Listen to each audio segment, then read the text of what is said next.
This week on Brian Ross Investigates, the Russian oligarchs, their yachts, mansions, and billion-dollar bank accounts now targeted. Tonight, I say to the Russian oligarchs and the corrupt leaders who built billions of dollars off this violent regime, no more. In the wake of the invasion of Ukraine, Putin's cronies being forced to decide, abandon him, or face the loss of their wealth. Plus, a new alarm sounding for America's firefighters over a chemical used in their turnout gear. There's a strong correlation between the C8 form of this chemical and two types of cancer, testicular cancer and kidney cancer. We're joined by the president of the International Association of Firefighters. This must feel like a great betrayal to be furnished this gear only to learn that it's causing a potential cancer. In my opinion, it's led to countless deaths amongst firefighters at a young age. And we are committed to taking this fight on. And this week's winners and losers in the media. See if you agree with the choices made by the editors of Mediaite. The fact is that he barely knew where Ukraine was. From the studios of the Law&Crime Trial Network in New York City's Herald Square, this is Brian Ross Investigates. Good evening, and thank you for joining us, and welcome to our viewers on Facebook Live. I'm Brian Ross, joined as always by my colleague here at Law&Crime, Rhonda Schwartz. And Rhonda, we begin tonight with a look at Putin's oligarchs, the multi-billionaires who have been crucial to Vladimir Putin's rise to power in Russia. They are now in the crosshairs of the U.S. and Europe as part of the sweeping economic sanctions being imposed in the wake of Russia's brutal and unprovoked invasion of Ukraine. Rhonda? That's right, Brian. U.S. officials believe if they can somehow deprive Putin of their support, his power base will be severely undermined. Earlier this week, President Biden, in his State of the Union address, made it clear that these oligarchs have now become targets themselves. Tonight, I say to the Russian oligarchs and the corrupt leaders who built billions of dollars off this violent regime, no more. The United States, I mean it.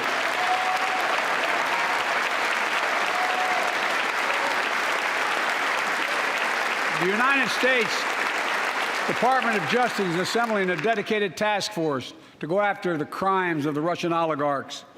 We're joining with European allies to find and seize their yachts, their luxury apartments, their private jets. We're coming for your ill-begotten gains. And tonight, I'm announcing that we will join our allies in closing off American airspace to all Russian flights, further isolating Russia and adding additional squeeze on their economy. Among the likely Russian targets, men such as Roman Abramovich, well known as the owner of the Chelsea soccer team in Britain, with fabulous homes in London and St. Bart's, not to mention his luxury yacht, the Solaris, and his apparent friendship with members of the Trump family. The Wall Street Journal reporting this week that he's trying to sell the soccer team for some $3 to $4 billion, pledging to give the proceeds to war victims in Ukraine. And there's Alisher Usmanov, the one-time owner of the Arsenal soccer team in the UK, with mansions and villas across Europe and his own super yacht, the 512-foot Dilbar.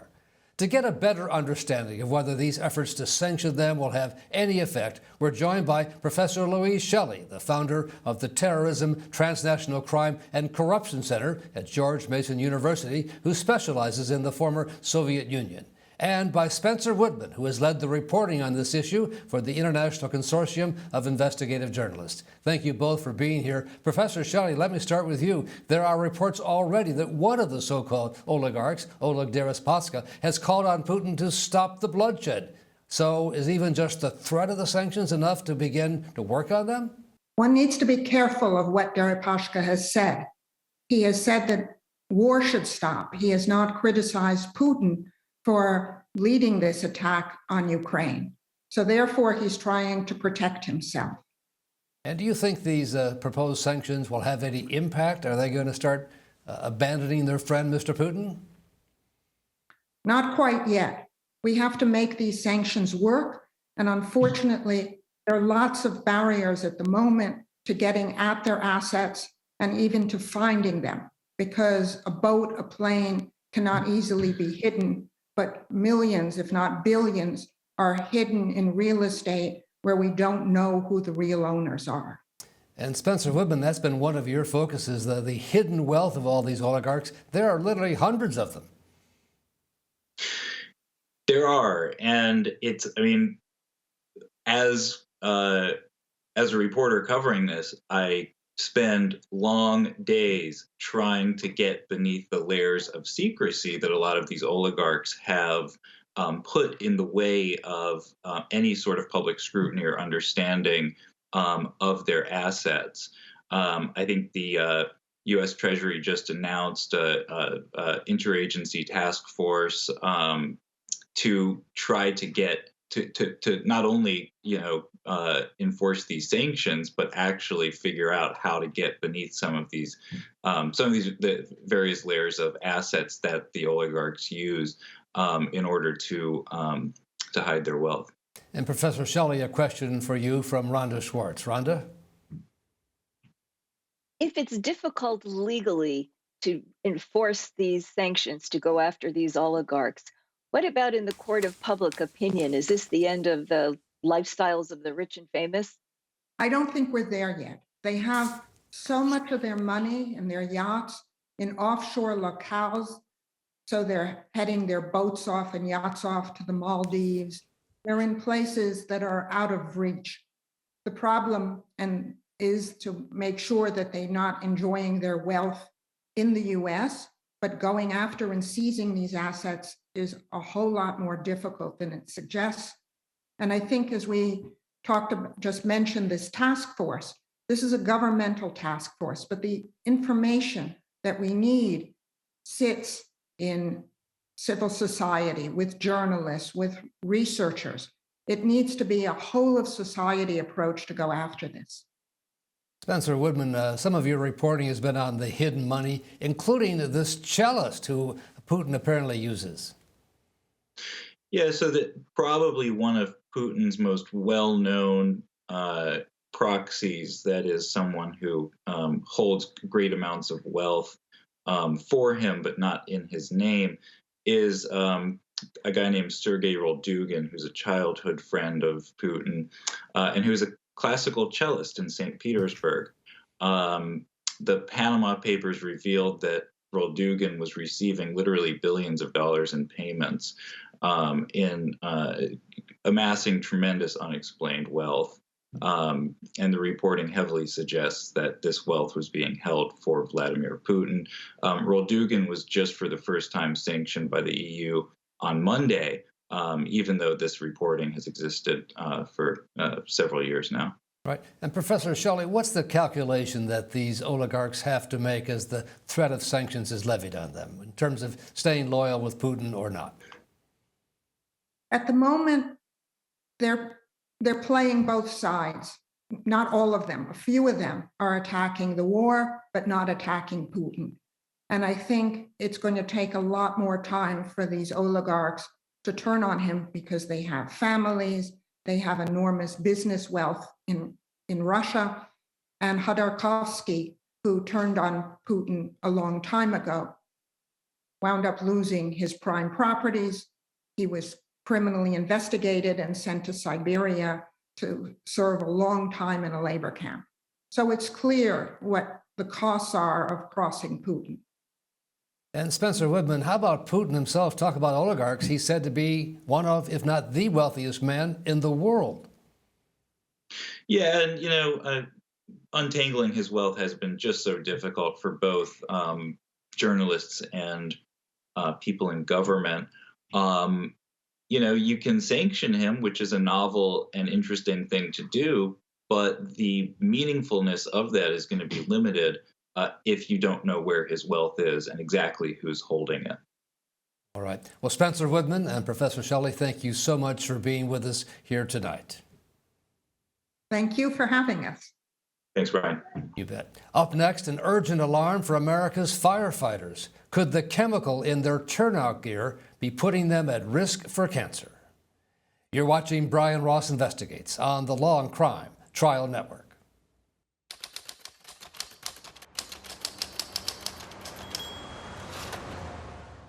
Hi, this is Dan Abrams with exciting news for all of our Law and Crime followers on YouTube. You can now get the live Law and Crime network with YouTubeTV for all of your daily live trial coverage, legal news, expert analysis, and original true crime programs.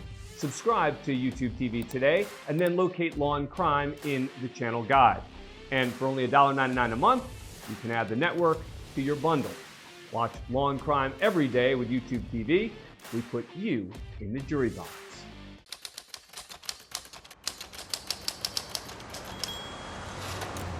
We turn now to new development in the story we've been closely following here. Concern over the chemicals used to waterproof the turnout gear worn by America's firefighters. Now, the International Association of Firefighters has decided to break off its relationships and reject any future funding from any company using those chemicals and offering full support for a series of lawsuits filed on behalf of firefighters claiming their cancers were caused by those very chemicals. America's firefighters are responding to a new kind of alarm that could put them at risk. About a class of chemicals that's been used for years to waterproof what's known as their turnout gear. It's added to the turnout gear to keep them dry. When a firefighter is actively using a hose, they get wet. If you are carrying 60 pounds of gear already, adding 40 extra pounds of water weight when you get wet is a real, it cuts down the time that a firefighter can be active on scene.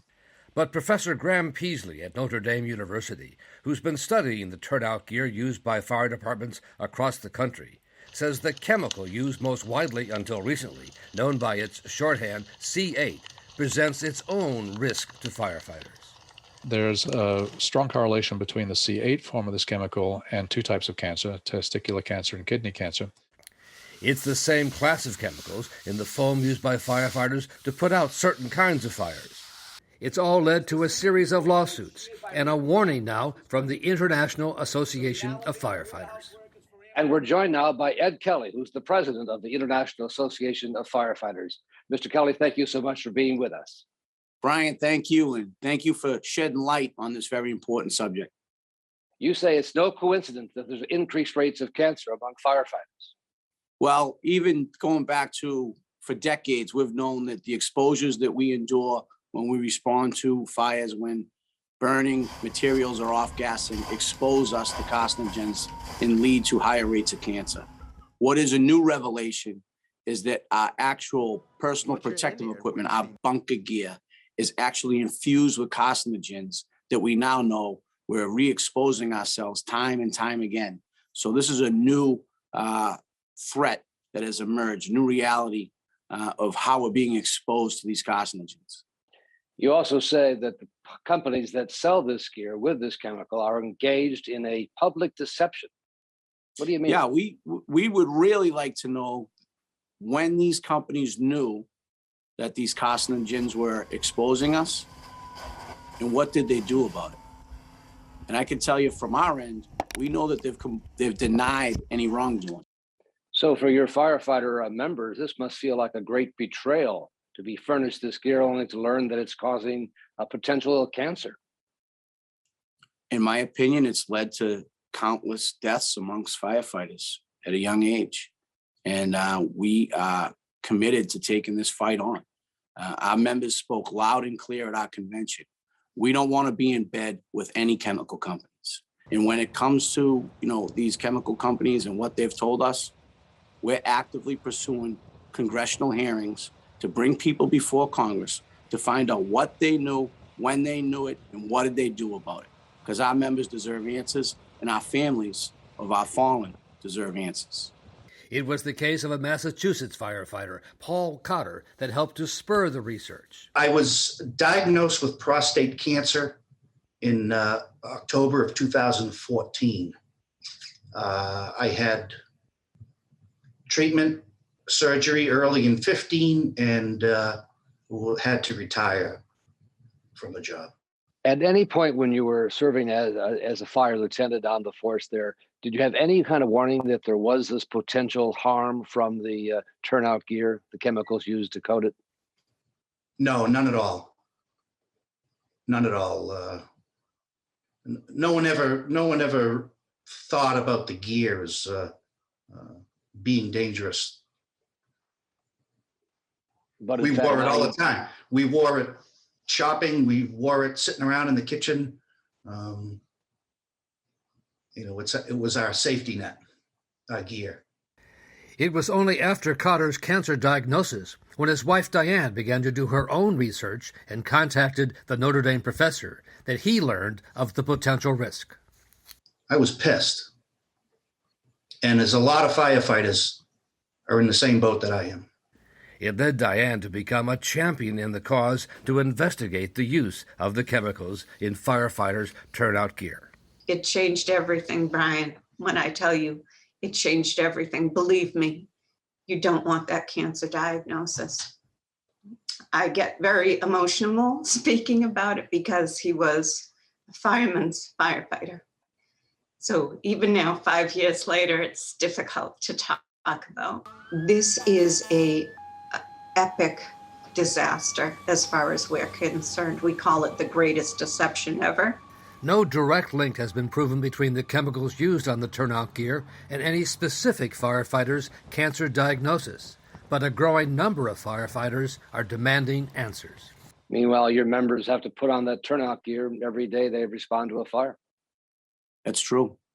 That's true. And it's a painful reality of the situation that we're in. So finally, what's your message to your firefighter members? That we're taking this fight head on, and we're not going to back down to anybody. And that we're going to find a solution to this problem. All right. Ed Kelly, president of the International Association of Firefighters, thank you so much for being with us here this evening. Brian, thank you. The companies named in the lawsuit and cited by the firefighters group have all said they believe the chemicals were safe when they used them. And a number of the companies say they no longer use the chemicals in question. Up next, this week's winners and losers in the media. See if you agree with the editors of Mediaite and what they have to say. You're watching Brian Ross Investigates on the Law&Crime Trial Network.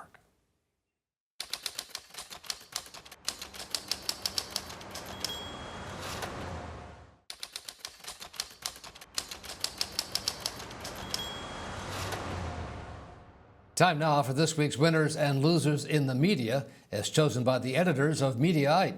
And we're joined by Aidan McLaughlin, who's the editor-in-chief of Mediaite, which, like the Law&Crime Trial Network, is part of the Dan Abrams Media Group. And Aidan, you've chosen as your winner this week Matthew Chance at CNN for his exclusive interview in the bunker with Ukrainian President Zelensky. You sent your delegation to meet the Russians for talks. Yeah. Did anything substantial come out of that? Is there any hope, as the world watches, for diplomacy? They decided to begin to speak about this situation. And I really wanted, and I asked them, so you have to speak, first of all, everybody has to stop fighting. And Aidan, this week, that's the interview everyone wanted. That's right. And I think it's important to note that Matthew Chance, who's a CNN foreign correspondent, is one of the few reporters who's also interviewed Vladimir Putin, the Russian president. Now, I think an overlooked storyline to consider when conflict erupts abroad, just from a media perspective, is that the American news consumer is watching war unfold through the reporting of a select few correspondents. And so these kind of conflicts have the ability to turn these reporters into household names. CNN's Clarissa Ward, for example, was rightly celebrated for her coverage of the withdrawal from Afghanistan. Matthew Chance, who's also a CNN reporter, has been on the ground in Ukraine since before the Russian invasion. And he's distinguished himself with some urgent and ubiquitous reporting about the war. He has been stationed in Kiev and reported on the aftermath of bombings. He did a really memorable segment this week from a bridge northwest of the Ukrainian capital after a fierce gunfight between Russian and Ukrainian troops. And then he landed this interview with the Ukrainian president, Volodymyr Zelensky, from his bunker in Kiev. And it's the kind of brave, on-the-ground reporting from around the world that people look to CNN for. And I think it's what incoming leadership of CNN has said that they want from the network.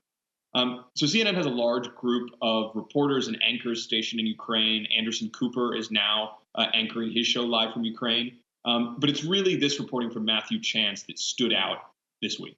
And as you point out, the new leadership is emphasizing news, capital letters, instead of opinion.